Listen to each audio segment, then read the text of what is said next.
अस्सलाम वालेकुम जी, कैसे हैं आप लोग? सब ठीक ठाक है। एक दफ़ा फिर तनवीर सेज जो मेरा यूट्यूब चैनल है, वहाँ पे हाजिर हूँ। और जिस तरीके से आप सबको पता है कि सेंट्रल कॉन्ट्रैक्ट अनाउंस हुए पाकिस्तान क्रिकेट बोर्ड के, ABC और एमर्जिंग प्लेयर्स जो अनाउंस किए।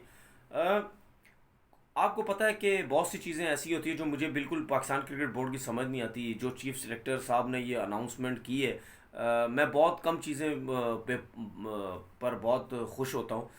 अगर हम स्टार्ट करते हैं ए कैटेगरी में, जिस तरीके से नाम डाला गया बाबर आजम का, नो डाउट इसमें कोई शक नहीं है। बाबर आजम जो परफॉर्मेंस दे रहा है उसका नाम ए कैटेगरी में होना चाहिए। T20 का कप्तान है। अब पाकिस्तान क्रिकेट बोर्ड ने उसको वनडे क्रिकेट का भी कप्तान बना दिया है। शाहीन अफरीदी ए कैटेगरी में, उनकी बहुत अच्छी परफॉर्मेंसेस हैं, बहुत ज़बरदस्त परफॉर्म कर रहे हैं तीनों फॉर्मेट के अंदर।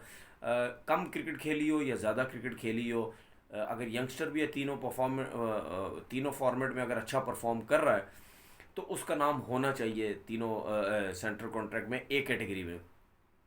अज़हर अली का नाम है। मेरे ख्याल में शायद उसको फेवर दी गई है क्योंकि वो टेस्ट क्रिकेट का कप्तान है, इस वजह से। वरना अगर आप उसकी परफॉर्मेंसेस देखें, मैं सेटिस्फाई नहीं हूँ उसकी परफॉर्मेंसेस के अंदर। शायद मिसबाह उल हक के साथ वो इतना अरसा क्रिकेट खेले हैं, इस वजह से उनको एक कैटेगरी में चांस मिला है। देखें, मैं आपको पता है कि मेरी जो सोच है ना, वो बहुतों से बहुत मुख्तलिफ है। मैं ये नहीं कहता कि जी पाकिस्तान क्रिकेट टीम का अगर कोई कप्तान है तो उसको ए कैटेगरी ही मिलनी चाहिए। नहीं, कप्तान C कैटेगरी में भी जो है वो भी बेशक कप्तान बन जाए अगर सीनियर है, लेकिन परफॉर्मेंस वाइज जो सेंट्रल कॉन्ट्रैक्ट है वो अनाउंस होना चाहिए। परफॉर्मेंस वाइज अजहर अली की मैं नहीं समझता ये कैटेगरी में जगह बनती है। उसके बाद अगर हम बात करते हैं, एक चीज़ का मुझे बड़ा अफसोस हुआ कि मोहम्मद हसनैन का नाम जो है वो इन्होंने डाला जी अमर्जिंग प्लेयर्स में। Hasnain one of the fastest bowler है इस टाइम पाकिस्तान क्रिकेट के अंदर। और ये T20 में भी खेल रहा है, वनडे भी खेल रहा है, और एक हैट्रिक भी है उसकी। तो अगर इतनी तेज़ गेंदें करने वाला जो बॉलर है, आप उसको डाल रहे हैं एमर्जिंग प्लेयर में। और नसीम शाह जो अभी आए हैं उसको आपने आई थिंक C कैटेगरी में डाला है, अगर मैं गलत नहीं, मैं देख लेता हूँ दोबारा, अगर मैं गलत नहीं हूँ तो आई थिंक नसीम शाह को आपने C कैटेगरी में डाला है, और मोहम्मद हसनैन को आप एमर्जिंग प्लेयर्स की कैटेगरी में आपने डाला है। तो यहाँ कुछ फेवरिज्म नज़र आती है मुझे, क्योंकि आई थिंक नसीम शाह को आई थिंक कोच बहुत ज़्यादा शायद पसंद भी करते हैं, बॉलिंग कोच भी शायद बहुत ज़्यादा पसंद करते हैं, या उनकी लोग तारीफ़ बहुत ज़्यादा करते हैं। हमारे एक्स क्रिकेटर बड़ी तारीफ़ करते फिर रहे हैं उनकी। हसनैन की शायद इस वजह से उसको इमर्जिंग में डाला है, क्योंकि हालांकि मेरे ख्याल में काफ़ी बॉलें वो नसीम शाह से तेज़ भी कर चुके हैं। आप कैरेबियन लीग में देखें कि उन्होंने कितनी तेज़ गेंदें की थी। और जो उनके जो ऑनर ऑनर थे कैरेबियन लीग के, ये शाहरुख खान की टीम से खेल रहे थे। वो आपने देखा होगा, वो गले भी मिले उनसे आके, क्योंकि उन्होंने वो मैच भी जितवाया था। बहुत ज़बरदस्त बॉलिंग की थी, काफ़ी तेज़ बॉलिंग की थी, जिसकी वजह से वो फिर पाकिस्तान टीम के अंदर भी आए। तो मुझे ऐसा लगता है कि पसंद ना पसंद, आप सबको पता है कि पूरे पाकिस्तान में पसंद ना पसंद तो चलती है, और वो ये चलती रहेगी, ये कभी ज़िंदगी भर ख़त्म नहीं होगी। वहाब रियाज का नाम और आमिर का नाम जो नहीं डाला, और हसन अली का, ये बहुत अच्छा फ़ैसला है। उसके बाद फिर शोएब मलिक भी नहीं है, फिर हफीज़ भी नहीं है, ये बड़ा अच्छा फ़ैसला है। अगर अब इनका नाम नहीं है चार पांच लड़कों का, तो इसका मतलब ये है कि ये T20 वर्ल्ड कप की टीम में नहीं होंगे। अगर T20 वर्ल्ड कप की टीम में हुए तो मेरा ख्याल है जितनी बम्बारी फिर मिसबा उल हक के ऊपर होनी है मीडिया के थ्रू, तो वो फिर इस काम के लिए रेडी रहें। क्योंकि सेंट्रल कॉन्ट्रैक्ट का मतलब ही यही होता है कि आपने उन प्लेयर्स को खिलाना है जिनको आपने सेंट्रल कॉन्ट्रैक्ट देना है।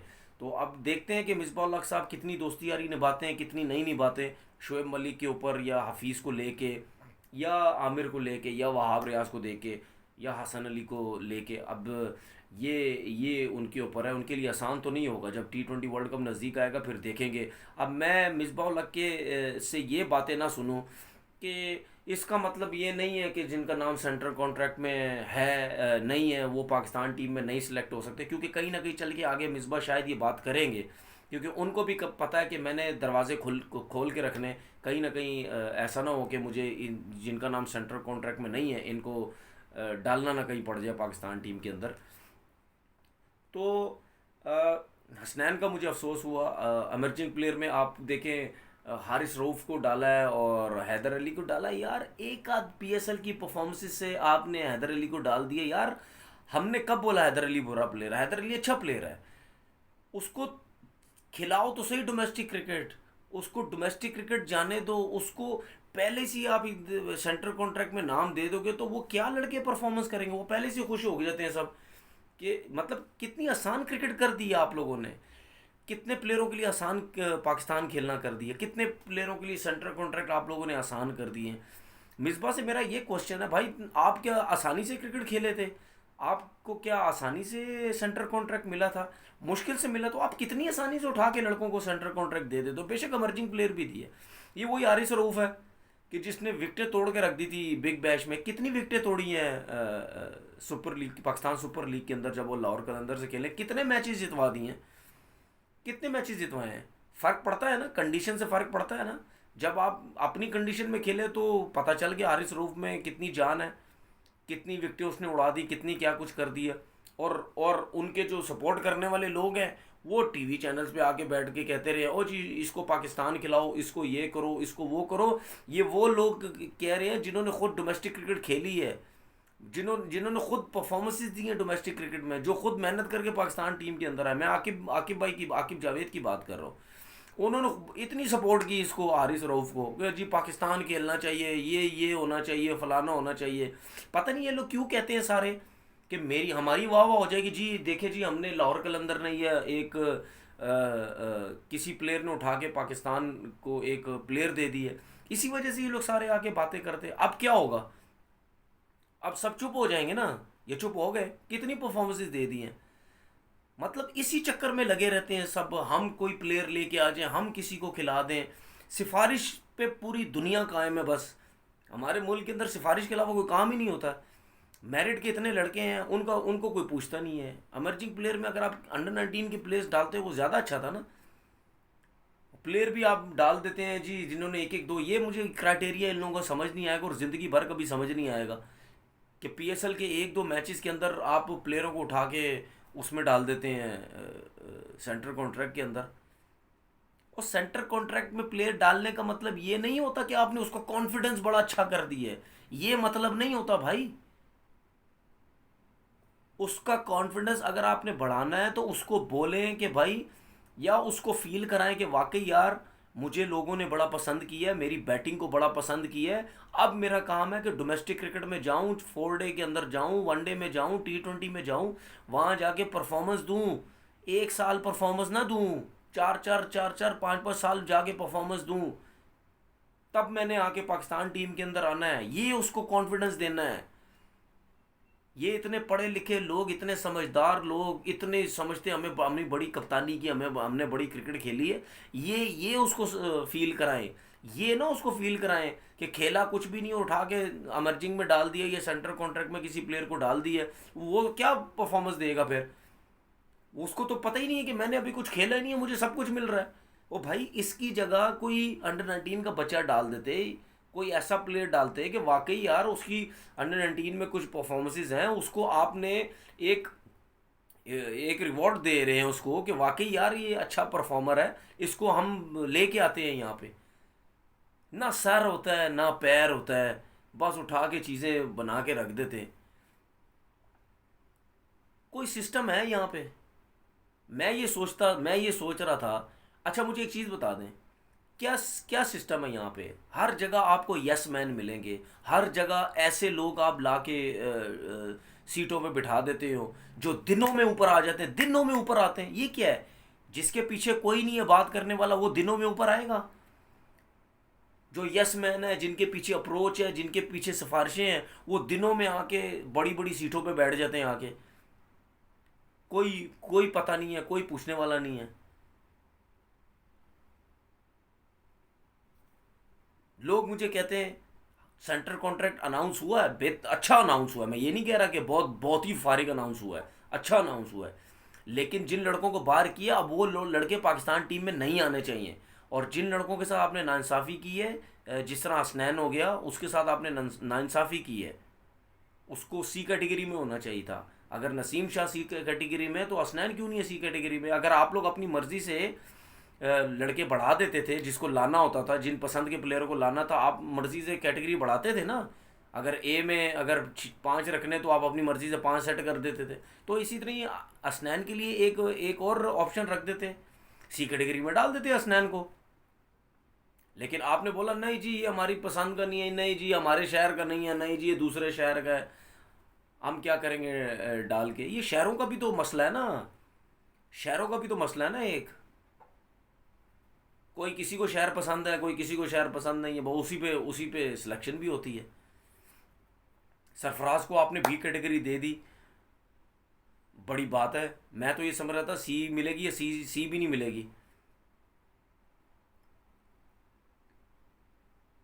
अब मेरा क्वेश्चन आपसे ये है कि सरफराज को आपने बी कैटेगरी दी है, किस बेस पे बी कैटेगरी दी है? मेरा क्वेश्चन है चीफ सेलेक्टर से, किस बेस पे बी कैटेगरी दी है? सरफराज की क्या परफॉर्मेंसेस थी? सरफराज परफॉर्मेंस कर रहा था, परफॉर्मेंस पे तो नहीं आपने बी कैटेगरी उसको मिल सकती। या आपने बी कैटेगरी इसको इस वजह से दी है कि आप ये समझ रहे हैं कि हमने जो उसको टीम से बाहर निकाला था, उसकी कप्तानी जो छीनी थी, उसको कवर करने के लिए आपने सरफराज को बी कैटेगरी दे दी है, या आपने इस वजह से बी कैटेगरी दी है? परफॉर्मेंस वाइज तो सरफराज की कोई बी कैटेगरी में जगह नहीं बनती। ये मैं बात इस वजह से कर रहा हूँ क्योंकि ये क्वेश्चंस आपने खुद छोड़े हुए हैं हम जैसे लोगों के लिए, क्योंकि आप लोगों के खुद काम ऐसे हैं कि हम क्वेश्चंस करें कि यार इस लड़के की जगह क्यों नहीं बनती, इस लड़के की जगह यहाँ पे क्यों बनती है, इसको क्यों रखा है, इसको क्यों नहीं रखा। ये आप लोग खुद करते हैं। फवाद आलम आपके सामने है, फवाद आलम इतनी मुश्किल से पाकिस्तान टीम के अंदर आया, टेस्ट के स्क्वाड में आया, अब टेस्ट क्रिकेट नहीं हो रही, क्या मतलब? उसका सेंटर कॉन्ट्रैक्ट में नाम नहीं होना चाहिए था?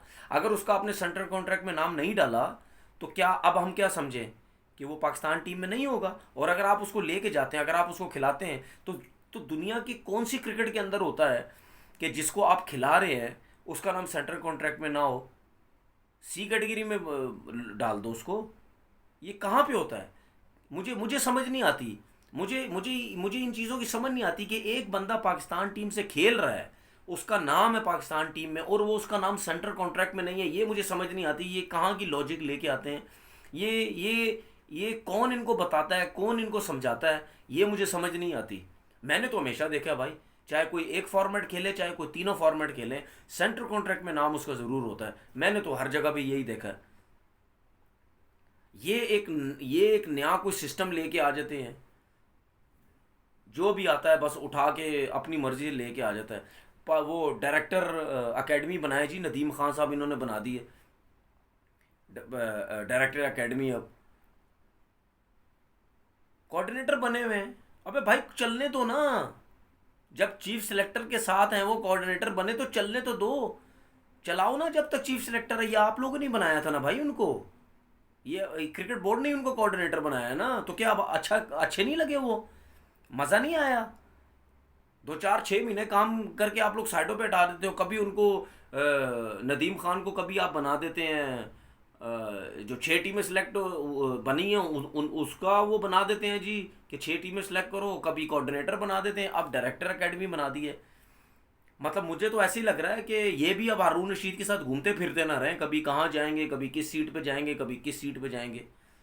ऐसा ना हो कि इनको भी आप घुमाते रहें, कभी किधर जाएंगे कभी किधर जाएंगे। और पाकिस्तान के अंदर आपको पता है वैसे ही होता है कि जो जिसके पीछे कोई सोर्स नहीं है वो तो कहीं भी नहीं जा सकता, और जिनके पीछे है बोलने वाले लोग हैं वो तो घूमते रहेंगे, कभी कहाँ घूमते रहेंगे, कभी कहाँ घूमते रहेंगे। किस किस्म के लोग हो यार? वो यार अगर किसी बंदे को एक जॉब पे रख दी है, एक नौकरी दे दी है, उसको चलाओ तो सही। क्या पाकिस्तान में बंदे ख़त्म हो गए हैं? पाकिस्तान में बंदे ख़त्म हो गए हैं? क्या उन्हीं लोगों को सामने रखना है जो सामने नज़र आते रहेंगे? ओ जी तू इधर आ जा, तू इधर आ जा, आज तू उसको छोड़ दे, कल तू उसको उसके पास चले जाना। ऐसे ही होता रहेगा सिर्फ। एक तो तरीक़ेकार आप लोगों का कुछ होता नहीं है, कोई सर होता है ना कोई पैर होता है। उसके बाद भी उसके बाद भी फिर आपकी पता नहीं क्या सिलसिले चलते रहते हैं, अपने अपनी तो समझ से बाहर है। अपने को तो बिल्कुल भी समझ नहीं आती क्या होता रहता है क्या नहीं होता रहता।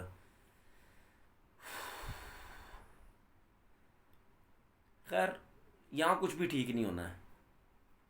शक्लें चेंज हो जाती हैं लेकिन दोस्ती यारी कभी नहीं ख़त्म होगी, सलाम दुआ कभी ख़त्म नहीं होगी,